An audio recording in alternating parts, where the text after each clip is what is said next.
Natanggap na ng ilang estudyante ng Pio del Pilar Elementary School sa Makati ang third at last dose ng anti-dengue vaccine ngayong araw. Taong 2016 sinimulan ang pamimigay ng bakuna para sa 57 estudyante para masigurong mas mababa na ang tsansang dapuan sila ng dengue. Ayon sa Makati Health Department, mahigpit nilang binantayan ng mga bata kung makararanas sila ng side effects ng bakuna gaya ng pangangalay, pananakit ng ulo, pagkahilo at lagnat na normal lang naman daw.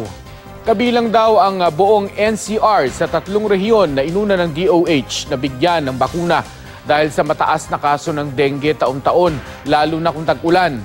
Paglilinaw naman ng isang health expert, hindi porke nabakunahan ng anti-dengue ay ligtas na. Sa mga pag-aaral, pinababalang nito ang tsansa ng pagkakaroon ng nakamamatay na sakit.